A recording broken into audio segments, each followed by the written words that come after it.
Welcome to Lou Palumbo's Between the Lines. Problem solving for our future. Lou. Common sense, logic, and reasoning. Lou. The man that can't stand hate and animus. Lou. Stimulating the thought process of America. Lou. Where being right is not political, it's factual.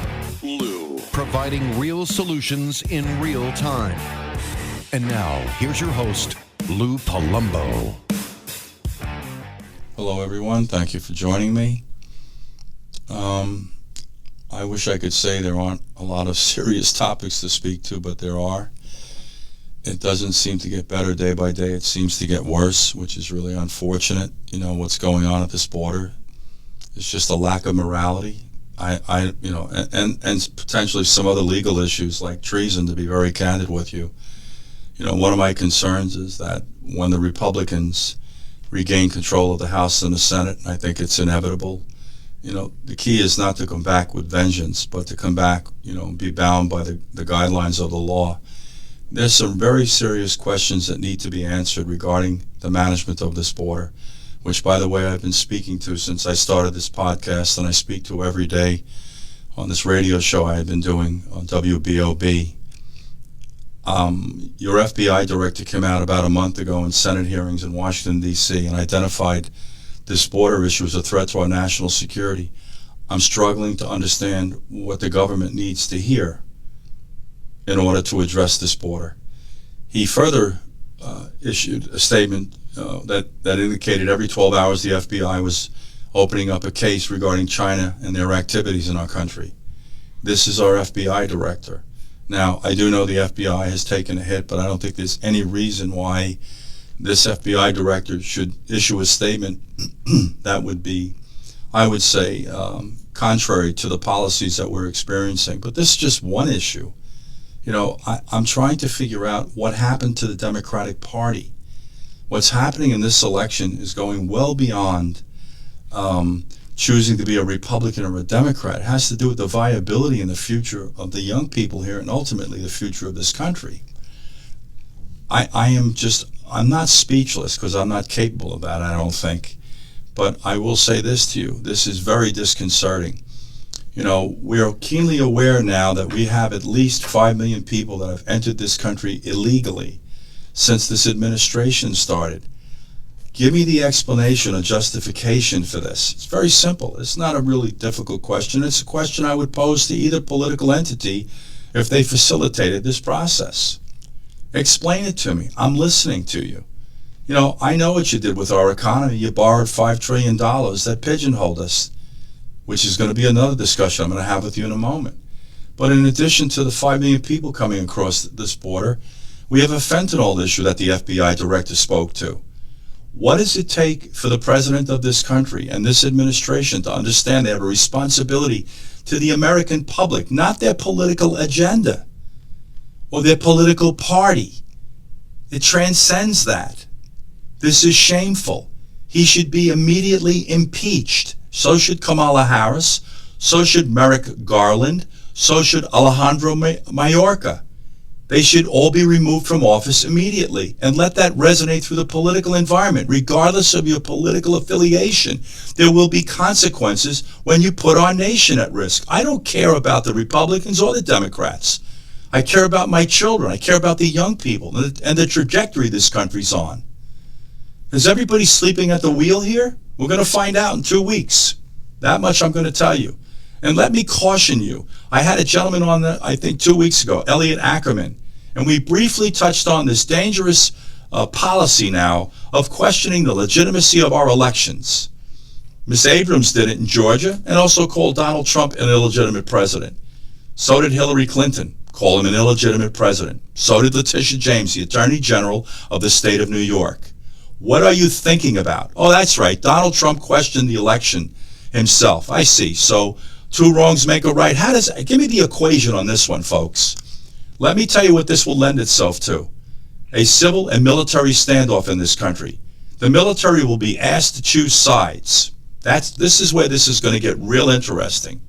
So keep up this practice, you brainless individuals here. I don't know how else to say it, and I don't like to derogatorily label people, but you can see this has just got my my attention. Let me talk to you a little bit about this economy, too, which is quite interesting, because in a couple of weeks, we're going to have a young man on who's going to explain to you exactly what transpired with this economy, how we got here, how it's impacting the American public, and the road out, if there is one. But I listened to this statistic being thrown around, about 8.2% is your inflation rate. So when you go and buy eggs, which have gone up 38% since 2021, can you tell me where the 8.2% inflation rate applies there? Or cereal that's gone up 17%, commonly consumed product by our children. Tell me where we see 8.2%. Gasoline's gone up over 60% since this administration took hold of this government. Please explain to me where 8.2% applies. Look, I'm not the sharpest tool in the place where they keep sharp tools, but I didn't fall off the back of an Apple truck either. And the American public is entitled to something better than this. Let's just keep borrowing money. Now we're talking about forgiving student loans. I have to be candid with you. I'm really open-ended on that discussion, like I am a lot of discussions. I believe in giving people relief, especially our young people.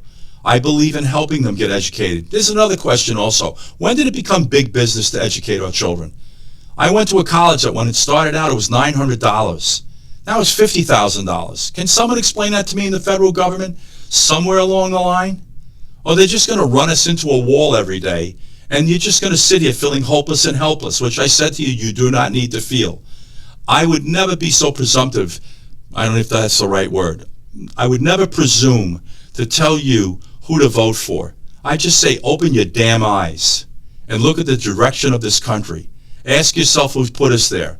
Ask yourself the common denominator to this incredibly violent cycle of crime in our major cities that goes unaddressed, staring you right before your eyes. Forget your politics. Think about your children. Your foreign policy. People do not know the road we're going down with the Ukraine. This is going to be a money pit to start with.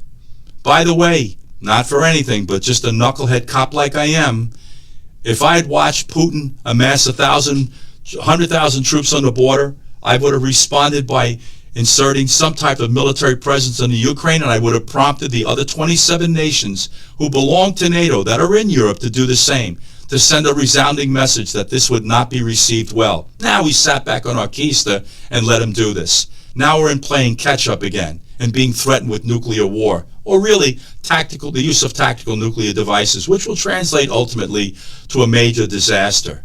Now we're finding out the Iranians are involved with boots on the ground in the Ukraine, and we're talking to them about giving them some type of nuclear presence, letting them develop nuclear energy.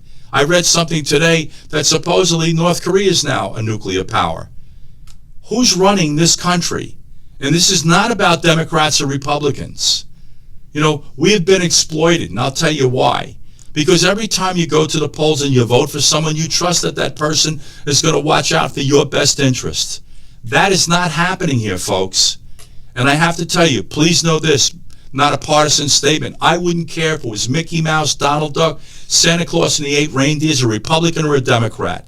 There's got to be one set of rules universally applied that ultimately translate to the safety of this nation, which ultimately translates to the future of our children. Because they don't have a future at the rate we're going here. We are off the rails in totality. And if you don't believe that, go vote for some Democrats in 2 weeks. I'm not anti-Democrat. I tell people all the time, my favorite president was John Kennedy. We need a John Kennedy today. He's just not around, folks. He got too powerful. But what's so interesting about this man is that when he spoke to this country, he spoke to the country in its entirety. Not to the Republicans, not to the Democrats, not to the people that raised money for him, his fundraisers. He spoke to and loved this country, and he grew into that job. For everybody that didn't like him, I hear people talk about him. You just didn't understand this man. I got his privilege and his entitlement and, all of his personal life, which isn't anybody's damn business, by the way. I watched this man grow into his job. I tracked him from the time they assassinated him moving forward, and I was spoon-fed him prior to that because I was at a Catholic school with Irish Catholic nuns. Need I say more? Guy was a leader. He was inspirational. People were enamored with him, not just domestically, but abroad. They would just love this guy on the international scene. And honestly, the packaging was excellent too, with his his wife, Jacqueline Kennedy. She was just, stood on her own 2 feet in her own right. We need a leader like that today, not these divisive knuckleheads that seem to think the exercise is dividing the country.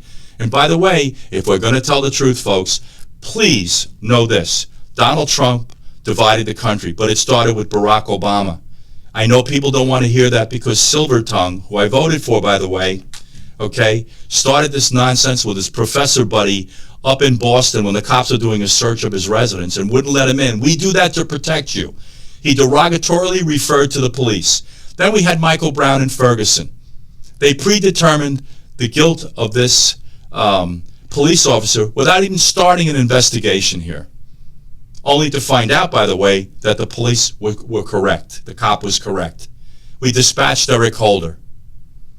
This is just absolutely incomprehensible, what we're living today. And these are fixable problems. And I don't intend on being critical or to harp on the misgivings of Trump or Clinton or Obama or any of them. Okay? Let's learn from their mistakes and go forward, which we are not doing. And I tell this to the Republicans, you're probably going to get a hold of the House and the Senate because there's a lot of closet conservative people, along with a lot of people that I know that I'm friendly with that are Democrats, who commonly say, we didn't leave the Democratic Party, it left us. The independents are signed, sealed, and delivered. And for all the hardworking Latino people that came into this country legally and paid their dues to establish themselves, they are offended by this migration process as well. And there's a method to that madness. Okay? That's the bottom line. Guys, we're going to have a very interesting guest today, a gentleman by the name of Richard Rains. He's going to be our guest today, and we're going to take a quick break. We'll be right back. Instacart, another interesting concept. You can go to your favorite grocery stores, sign on to their application without leaving your home, the comfort of your home. Just pick out the items you'd like. They'll assign a personal shopper for you and deliver them to the point that you would like them delivered to. Another great concept, very user-friendly, and I'll be honest, we use it also. It's very effective, and they're very, very good. They're very on point. Today, ladies and gentlemen, we have a gentleman with us, Richard Rains. He's a writer and a teacher for nearly 20 years and recently published the book, Finding Washington, Why Americans Need to Rediscover the Virtues of Her Most Essential Founding Father. This is an incredible book, should be mandatory reading. I'm going to introduce him in a moment. I'm going to ask him to help you find this book, which is critically important. And when I say everyone should read this, probably we should send it to Washington, D.C. by the caseload. In any event, I want to bring on our guest today, Richard Rainer. Richard, thank you for joining me today, sir. And before we get going and we start talking about your book, please tell us where we can find this book. Sure, it's available anywhere you can find books online.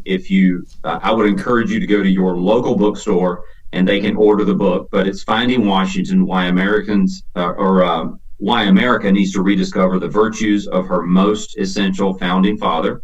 You can find it on Amazon, Barnes & Noble, or anywhere that books are sold online. And I give my email address in the book, richard@findingwashington.com.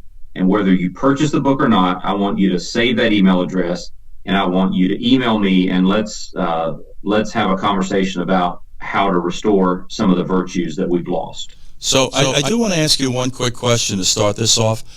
Tell us what motivated you to write this book. What drove you with this book, Richard? I mean, I have an inkling that you're living the same America I'm living in, but tell us what motivated you.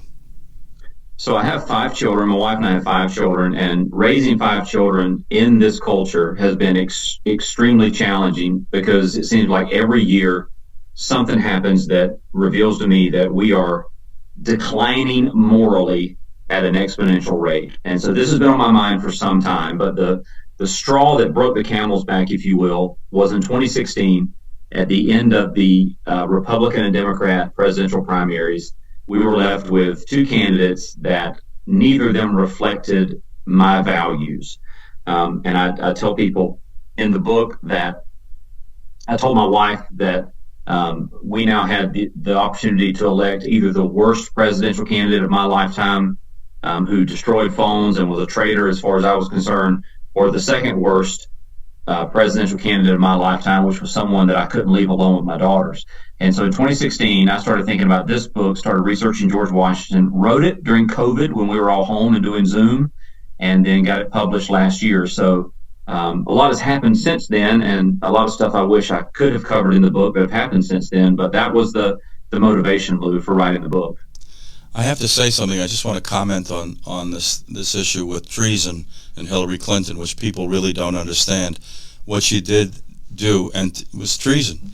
But you're going to find this interesting, and this came from the highest ranking law enforcement official in the city of New York's Detective Division, who was involved with the Eric Weiner case, Uma Abedin, that Mr. Weiner was sending pictures of Mr. Winky to 14-year-olds on the very same laptop that contained classified information. You know, the real problem here is that we've just abandoned the truth, and I know that, you know, we're going to continue to speak to this issue. That's really the meat and potatoes of living today. It's about the truth. And I know that for some people there's a subjectivity, but there's also common sense, logic, and reason that applies to the truth as well. So I want to continue this conversation. We're going to go to a quick break, guys, and we'll be right back. So let me tell you a little bit about Buzzsprout. Very interesting concept. Basically, it allows you to set up your own podcast. One of the most advantageous things about using Buzzsprout is it's user-friendly. So I encourage you highly, if your inclination is to create your own podcast, please look into Buzzsprout. And by the way, we use it.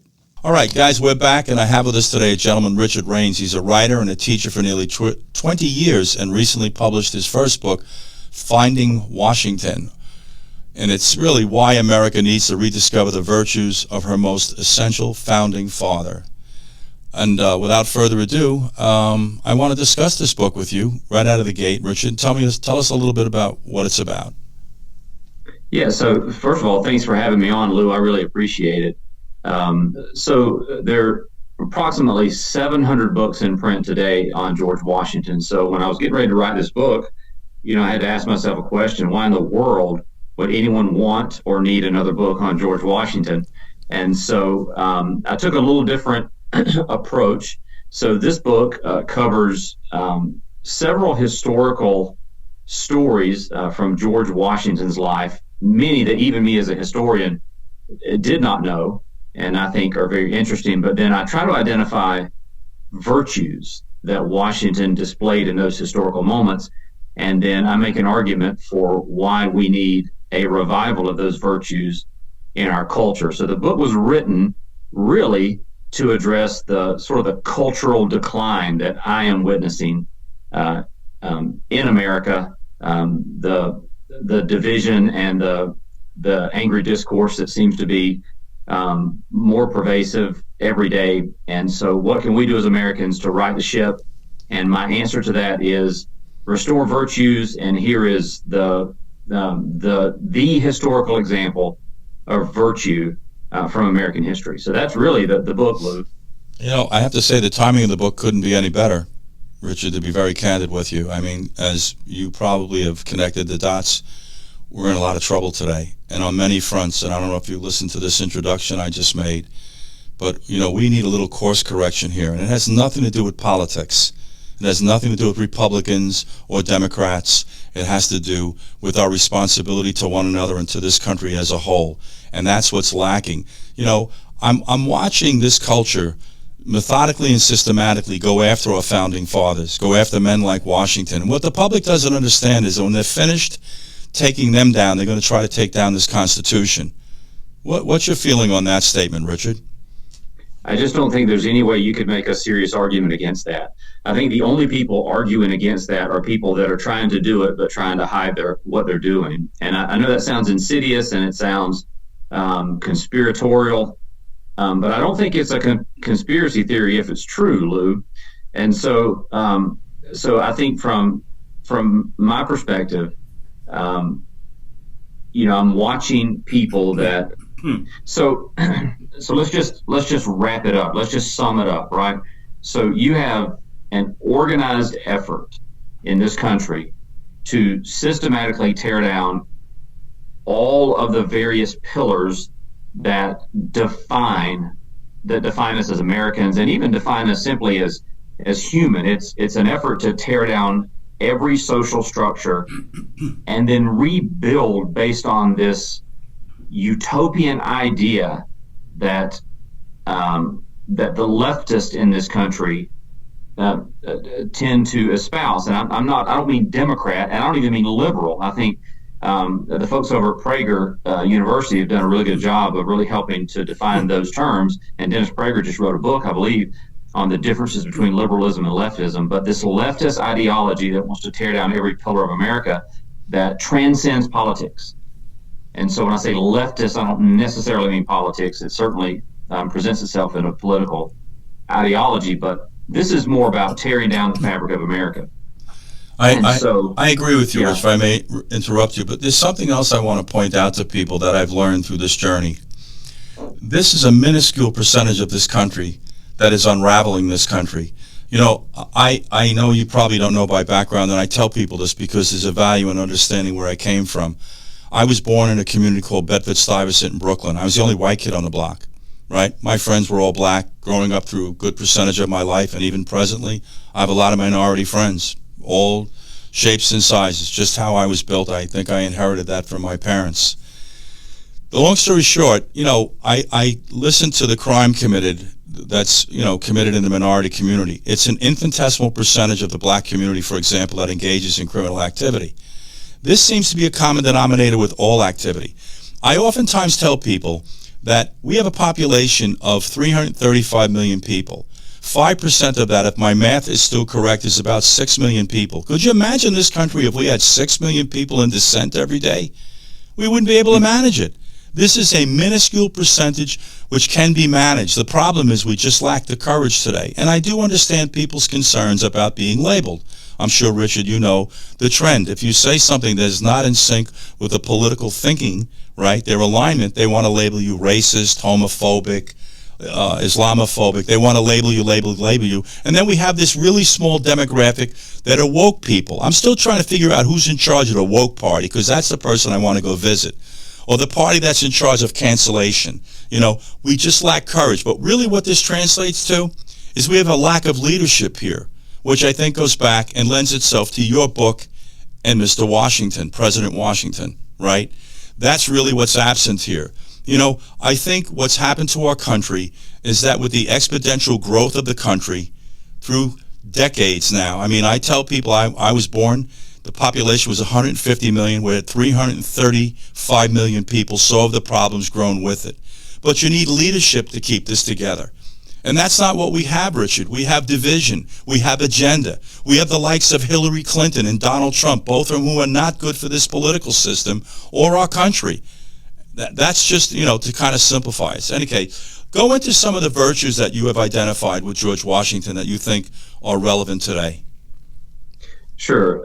So, you know, it's interesting that you said that about Hillary Clinton and Donald Trump, because in my book, I tell people I'm an equal opportunity offender because I wrote the book that the thing that finally caused me to sit down at the computer and start typing was the presidential primaries when they ended in 2016.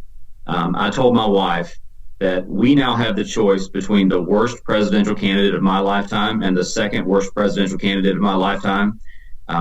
One was a traitor that destroyed phones in a basement, and the other I couldn't leave alone with my daughters. Now, I think Trump became a better president, but at the time it was a problem. And so I wrote this book about George Washington and some of the virtues that I cover in the book, and they're all based on these historical moments. The first one is failure, Lou. George Washington understood the value of failure, and I think that's something that we have lost in our culture. If you fail at anything ever, you're disqualified. But I think that failure is a part of the process. It's not just something that might happen and you need to adapt to it. Failure is literally a part of the process of growth. And so I think we need to learn how to fail forward. That's what Washington did. He learned how to fail forward. And he had a really tremendous failure at the beginning of his career, got a third of his men killed. A third of his men didn't go home to their wives and left their kids orphans, all because of his mistake. But he learned moving forward.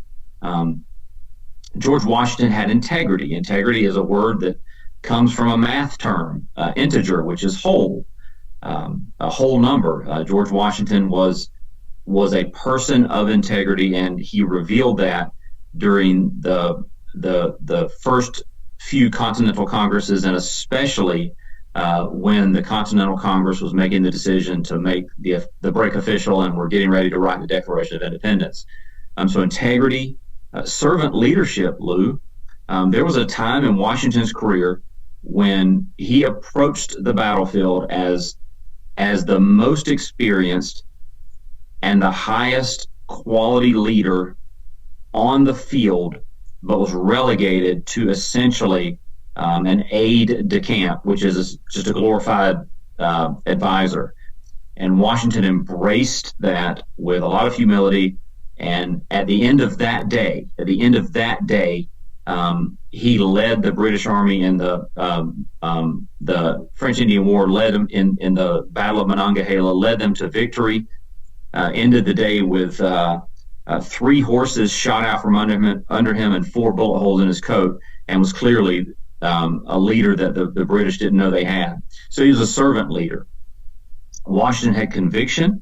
He inspired others. He was not a good speaker, and so when he needed his troops to be inspired, he found people that were better than him at inspiration, like Thomas Paine, and he inspired his troops. So character, empathy, courage. Lou, the courage that, Lou, the biggest complaint that the revolutionary officers had with George Washington, their biggest complaint was that he would fight with no regard to his own personal safety. In fact, there was more than one occasion when Washington would look around and he was on his horse in front of his army, fighting in front of his army by himself.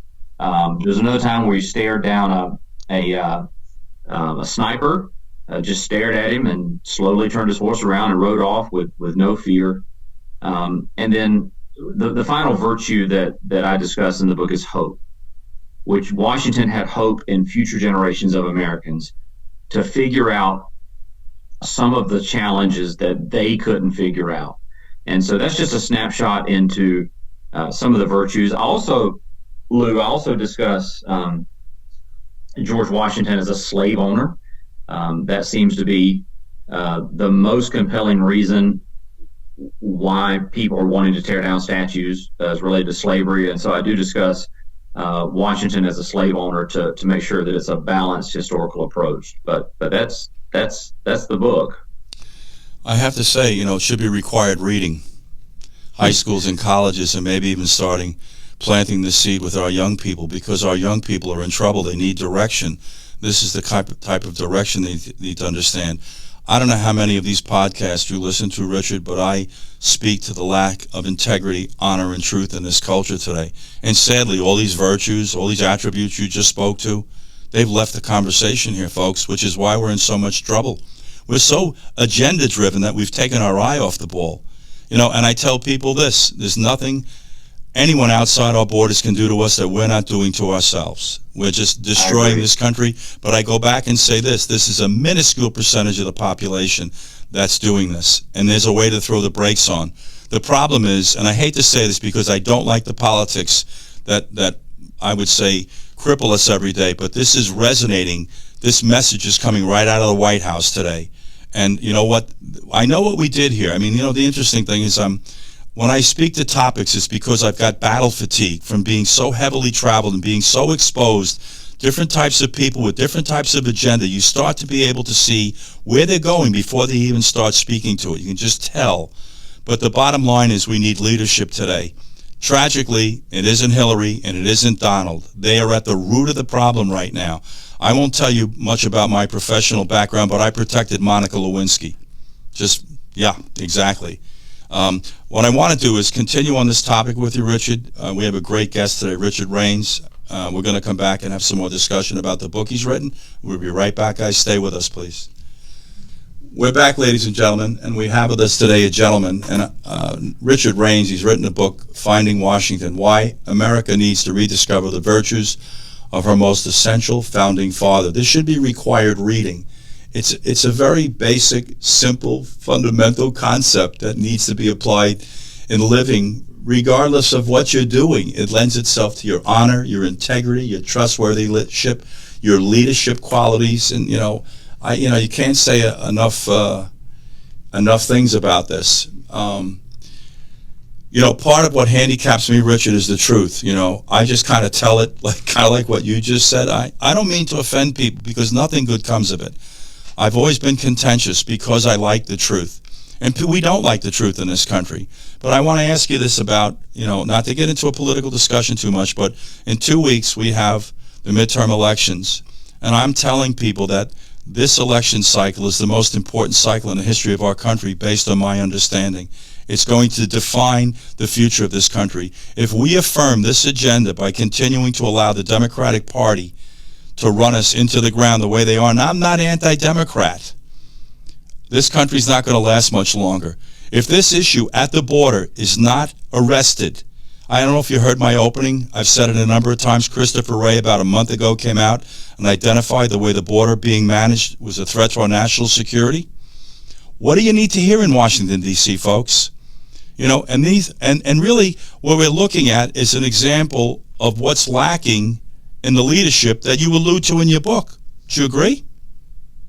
I do agree. And I think that the problem is so big. Well, first of all, I think one of the problems we have, Lou, is we're in a new era in American history where we are looking to the federal government for every solution to every problem. Like that's sort of where we are in America. It's a 20th century invention.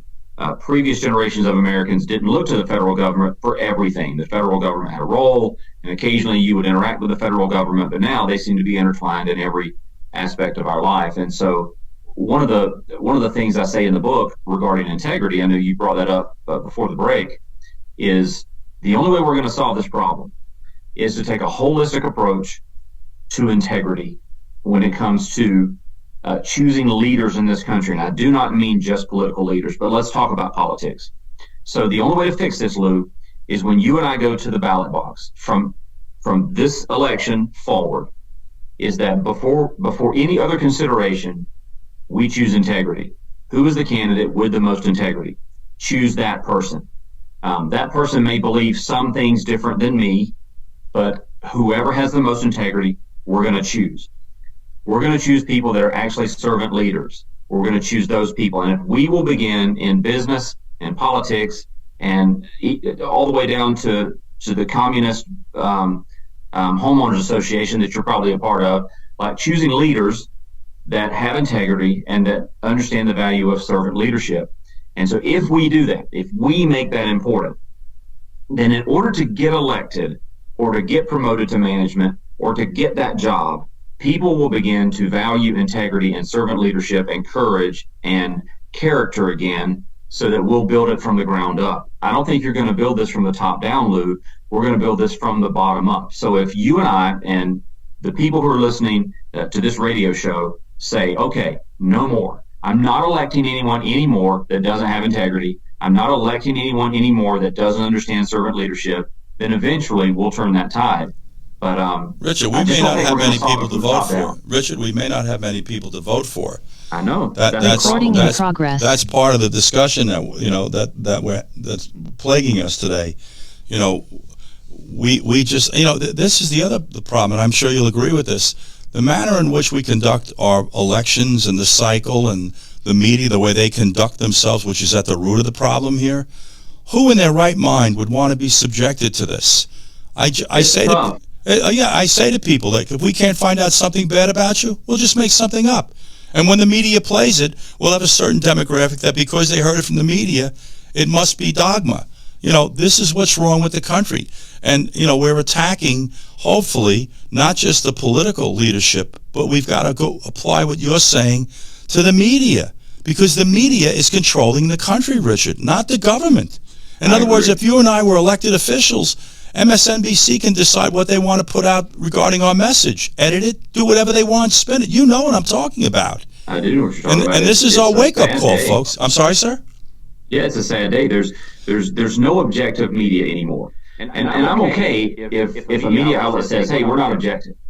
Like we have a point of view, right? I'm okay with that if that's stated.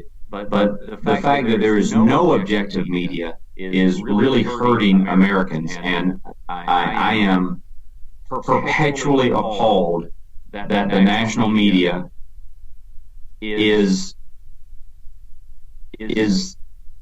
essentially, not essentially, but is in practice nothing more or less than the mouthpiece for leftist ideology. That's what it is, and the very few reporters that ask hard questions are pariahs in their industry, and they don't get invited to the cocktail parties, which apparently is important to folks like that. But we do have a problem, and it's a systemic problem. It's a big problem. But to your point, it's a relatively small number of people. The challenge is those people have the microphone. And so the way that we change this is people who are listening that are saying to themselves, you know what, I'd like to do a podcast. Do the podcast, man. I'd like to write a book. Write the book. Right? Get on shows like Lou's show. Talk about the book. Get out in your community. And I think that if we will adopt those things that Washington clearly displayed, then I think that we can put this country back on the right track. You know what, Richard? The reason I'm doing this show, especially at this stage of my life, is not because I need to do it for myself. I'm watching this country that I grew up in a different America, and be assured that we had problems back then in the 50s and the 60s. Okay, not to the scope and the scale that we have right now. And I keep telling the people who are behind me at It's City Entertainment, Brian Williams, that this is about not a podcast, it's about creating another network that gives people an alternative to this stupidity, this reckless and irresponsible thing they want to call journalism, which it is not. This is like we have game show hosts. If you listen to one of Sting's songs, he refers to them as game show hosts. That's the problem we're dealing with today. So to correct that, we need to create another network here and cleanse the process. And it's not that hard. Just stay with the truth. Wherever the truth takes us, it's okay. The truth will guide you through this. The key is learn from the mistake, which you alluded to. One of the producers on the show, Lloyd Molander, knows how I am. Mistakes are made. I don't belabor them. You learn from them, and you go forward. If you want to sit there and browbeat each other, like I allude to the mistakes that are made, I don't want to belabor Donald Trump or Hillary Clinton or Mitch McConnell or any number of these individuals that I think are counterproductive to the growth of this country and the future of our children. I want people to listen, learn from these mistakes, and go forward and change your agenda. Your agenda should be your children, period, end of discussion. And when you vote in 2 weeks, vote for the people that are going to promote the agenda that's attached to your children. The rest of these other little tangential issues, like what we're trying to teach 4 and 5-year-olds, you can't drive a car till you're 16, 17 years old. You can't go in the military till you're 18. You can't buy cigarettes till you're 21. You can't drink till you're 21. But at 4 and 5, when we're teaching you the color of crayons, numbers, and the letters in the alphabet, we're going to talk to you about your sexuality and your gender selection. And people think that this is appropriate. I don't know what the end game is here, but I say this to you, and I've never felt this way before. This midterm can't get here quick enough. That's all I have to say. The thing I don't want the Republicans to do is to come back in vengeance, because that's counterproductive. Have a method to your madness. Let's start to speak to the importance of these discussions that we're having right now. The reintroduction to civility and decency and honor and integrity and trustworthiness. All the things that left of this discussion because of this thing about money and power. All we're going to do is lose the country. No big deal. Is that how we're thinking about this in Washington and the media? When Sean Hannity gets $25 million a year to divide the country? It doesn't matter what the message is he says. Nothing good comes out of demeaning, ridiculing, or defiling people. If you want to speak to the problem, Richard, I think you'll agree. Let's speak to it constructively. And let's move to fix the problem. And if you're not in alignment with that, step to the side. We got to simplify this problem. I live by keep it simple, stupid, because that's how I'm built. I'm not that complicated a person, primarily because no one has anything I want. The only thing I want in my life is peace. The thing they don't teach us to pursue. Pursue your flat screen TV, which is we're distracted with this. your car, your new electric car, your vacations, the generation of your cell phone.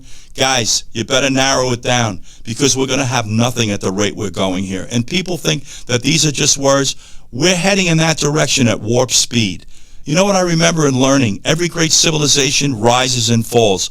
What makes people think we're any different? History repeats itself. What makes people think we're any different? We have the ability, we're the most resilient nation in the history of civilization, correct me if I'm wrong, to stop on a dime and change direction.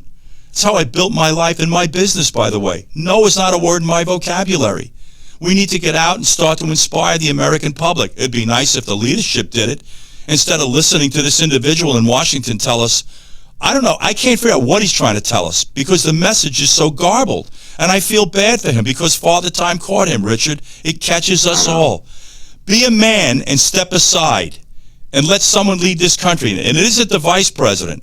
You don't even want to get me going on the background of the vice president of the United States and Willie Brown. Please, guys. And I'm not here to demean her, but we need to introduce leadership that loves this country and our children more than they love their agenda and their politics. The problem is you can't get into this game unless you're funded by one of these two groups of knuckleheads. That's a big problem. There's another way to do it.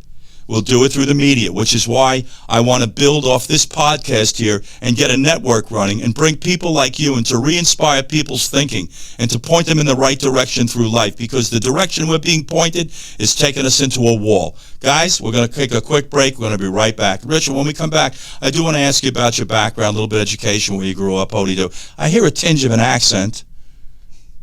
You sure do. I'm from the South. I grew up in Georgia. My mother's from Arkansas.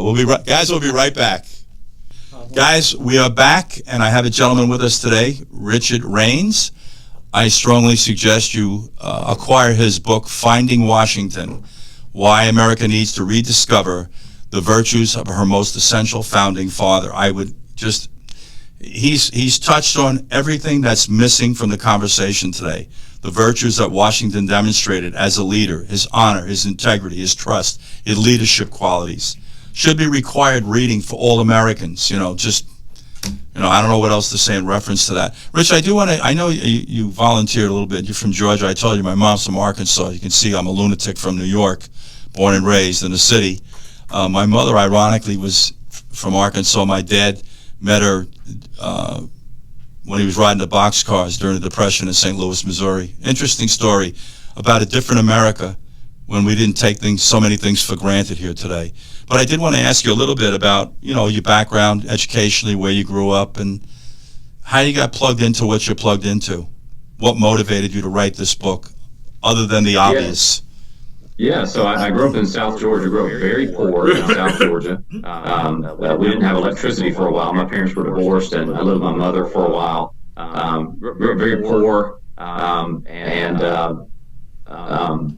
finally figured out a way to go to college. I managed to cram a 4-year degree into 8 years. Got finished with college, I went to college in Tennessee, came back to Georgia, and spent most of my career as a pharmaceutical sales rep. And through that time, ended up getting a couple of master's degrees, one in the history of Christianity and the other in Christian theology. I'm trying to finish up a PhD in theology now. So I teach theology, world religions, history of Christianity. I teach those courses. I served in politics. At the local level, I was a county commissioner in South Georgia, but my family and I my wife and I have 5 kids. My wife is a nurse practitioner. We have 5 kids. The oldest is 23, youngest is 16. I have an 18-year-old in boot camp right now in the Navy. So it's fun to get those letters from him and find out what he was yelled at for that day. And we live in Northeast Florida now. I live in St. Augustine, Florida, the oldest city in America. Really? You and I live in the same community. No kidding. I wouldn't lie to you, brother. All right. Well, we need to do away with the virtual meeting. We need to have lunch one day or coffee one day. No, absolutely. We should get together. We should get a television show, Brian Williams, if you're listening, and start to put the right people on to redirect the thinking process of this country. Ironically, as I told you, my mom is from the South. I had a lot of family couple of aunts, couple of uncles, cousins, all from the South. It's an interesting story when you talk to my father. It could bring you to tears to understand what people went through in this country.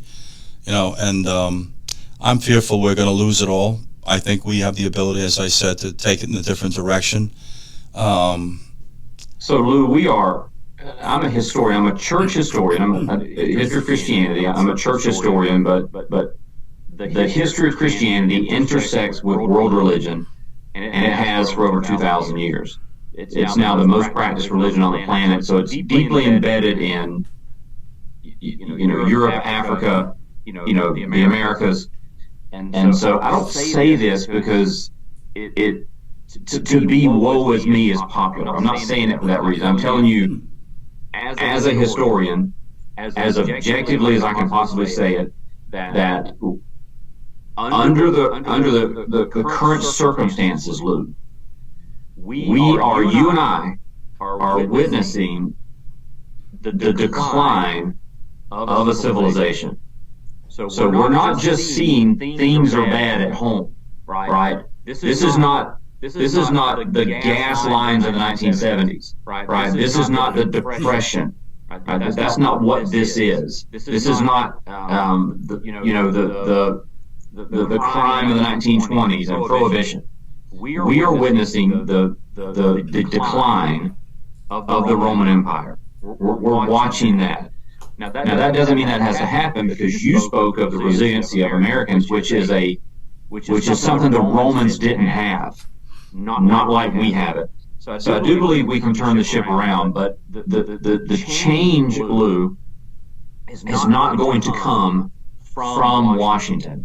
It's not going to come from celebrities. It's not going to come from your nose buried in your phone 12 hours a day. That's not how it's going to come. It's going to come by grassroots people that get up and go to work every day, that are raising their kids, that are trying to do the right thing, changing how we do things and changing the things we are willing to accept. Lou, one of the challenges, and I'm trying to preach a sermon here, but one of the challenges I think that we have is that for the life of this country, good people have been willing to concede ground for peace. Because the average person doesn't want to argue all the time. They don't want to be at odds with their neighbor all the time. They don't want to get in shouting matches all the time. The average person just wants to mind their own business and raise their family and move on with their life. But good people have conceded intellectual and cultural ground to the point that the people that hate this country think that they have earned the right to take whatever ground they want. Now, Rich, I just want to stop you. 1 second. Yeah. I'm not sure that they conceded it. I think what happened is that we misplaced our trust. In other words, I understand the concept of concession, but I really think what's happened is that we've bobbed along thinking that when you elect somebody, that their agenda is going to be in alignment with your needs. And I don't believe that's a concession. I think we've misplaced our trust. Concession, or to say that we've conceded, a little derogatory for me of the American public. I want to give them a little more credit than that, which is why I'm going to come and say to you next, in 2 weeks we're going to find out, right, if they got the memo here, if they've been so offended, this sense of decency. But, and I don't mean to contradict you or to, I'm a really interesting listener. I talk a lot, but my brain is very analytical. So I just say, I don't think we conceded. I think we've mistrusted. I think they've got us distracted, to be very candid with you. They understand how to play us. And, now it's time to change direction. The problem we're having here is that this discussion with you has to be applied in a much broader sense. It should be taught in schools every day. These should be, seeds that we planted, food for thought, which is what I tell people this show is about, and the show I was doing on WBOB. It's not to tell you how to think. I'm trying to get you guys to think, period. I'm giving you food for thought, and then become your own investigator. But, the American public is an interesting animal. And like I say, with the growth of this populace, has the exponential problem grown in managing it. Along with the religious, ethnic, and cultural diversity. How many people are we supposed to keep happy here? It's really kind of difficult. But if you keep it simple, right? Just teach people, all people, the importance of truth, honor, integrity, trustworthiness. All the things I've left the government. Really, Richard, what we're talking about, we need a complete change in leadership in its totality. I don't know if we need a third party, which we can't have because you got to be financed. Right. But we need a different message coming from the top. Will you agree? I do agree, and I accept your point because I think your point, I think that your point about misplaced trust probably reflects what I'm trying to say better than the way I'm saying it. So I appreciate that. But I think you and I are on the same page where Americans have to get more involved. The days of of just watching the decline have to be over. And I think the time has finally come for Americans who reflect traditional American values, who reflect those values that I talk about in my book that George Washington exhibited, have to be more involved and more vocal, not just on Election Day. Not just on Election Day, but vocal in terms of showing up to county commission meetings and city council meetings, and when there's a town hall in town from your congressman, going and holding your congressman's feet to the fire and making sure that these people can't just hide and do what they want and then come out and talk about how bad the other side is and expect us to reelect them. But we're going to hold them to a standard. We're going to say, if you don't have integrity, I'm not going to vote for you. If you're not a servant leader, I'm not going to vote for you. If you don't have the courage to be the only person in Congress to vote the right way, then we're not going to reelect you. We will find somebody in this community, we'll pool our resources, we'll get them elected, and we'll send other people. And I think everyday Americans have to do that. I think, Richard, the way we need to go about this, to be honest with you, is as I went off on the media, and I go off on them every day because I see the harm they're doing, we need to create an alternative to what you're listening to on Fox, MSNBC, CNN, ABC, NBC, CBS, all of the above, because they're all on the wrong sheet of music. That's the bottom line. I mean, I know they think they're entertaining us. You're not. You're destroying us. I know you're concerned about your salaries and your viewership and your sponsors. I live in this world. I'm a pretty quick study, but I think we need to get a network up and running. We need to get out another message.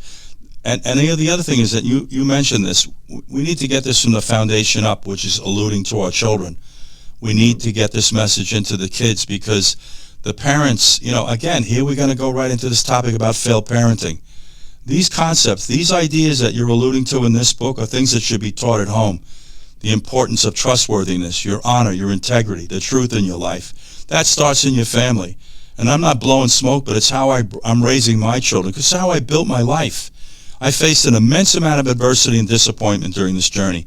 All it did was make me strong. It's why, like I tell people, I'm not really here to win a popularity contest. I don't care. I don't care if you like me, you don't like me. I prefer you didn't. It's easier for me to manage you. Right? It's a little bit of irony, isn't it? But at the end of the day, nobody owns me. You can't buy me, and that's probably why I'm so damn arrogant about this, because I'm fed up with this stupidity. Not for me.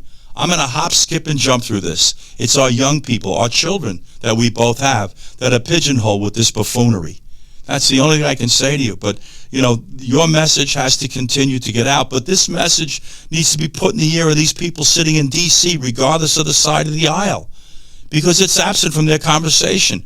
We're prepared to say whatever it is we think that's going to keep us viable, regardless of how much it harms us long term. That's what we're living every day. And you alluded to the Roman Empire.